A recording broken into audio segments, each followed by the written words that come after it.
Hey everybody, we're going to go ahead and do some strength level movement prep. So we're going to start with flexibility training using self-myofascial release. We're going to use the 5.5-inch foam ball at the quadriceps. For active isolated flexibility, we will perform the active kneeling hip flexor stretch. For core strength, we'll do a ball crunch. For core balance, we'll do a step back lunge to balance. And then for reactive, we'll go ahead and do a repeat squat jump. For the self-myofascial release, I'm going to go ahead and take my 5.5-inch foam ball. I'm going to move into a prone position so that the ball is going to be in the middle of the thigh and my upper body is going to be on my forearms. I want to make sure that my abdominals are going to be drawn in. That helps to support the lower back staying in a neutral position, and my forearms are going to be parallel. I'm going to hold for 30 to 60 seconds until I feel a release. After I perform my self-myofascial release, I'll move into my active kneeling hip flexor stretch. That position is going to be in a half kneeling position. I'm going to drop my abdominals in and squeeze the glute for 2 seconds in order to tuck the pelvis under on the hip that's going to be down, and then I relax. So we have 10 to 15 repetitions or 7 to 10 repetitions depending on the text that you read, where you have a 2-second glute squeeze and then a relax. For core strength, we're going to perform a ball crunch. I have my stability ball.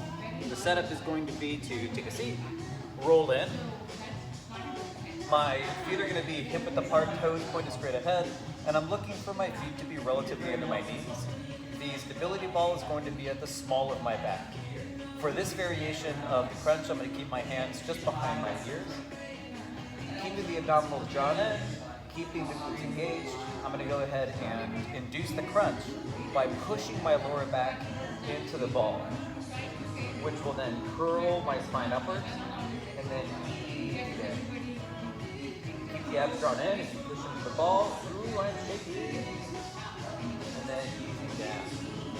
You'll do 2 to 3 sets, 8 to 12 repetitions. For strength level balance, we're going to do a step back lunge to balance. I'm going to sit my stance so that my feet are pointed straight ahead, both together. I'm going to put my hands on my hips and I'm going to start in a balanced position.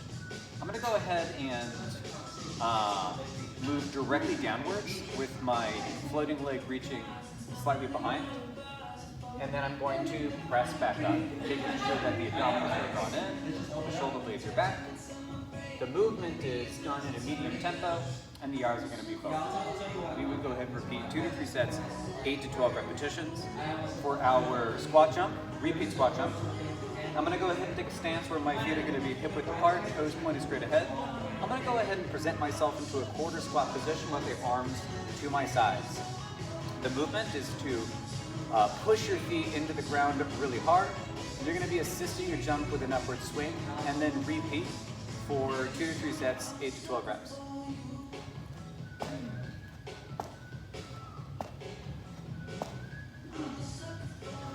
So there you have it. We went through some strength level movement prep, self-myofascial release on the quadricep, active kneeling hip flexor stretch, ball crunch, step back lunge to balance, and then a repeat squat jump. Thank you very much.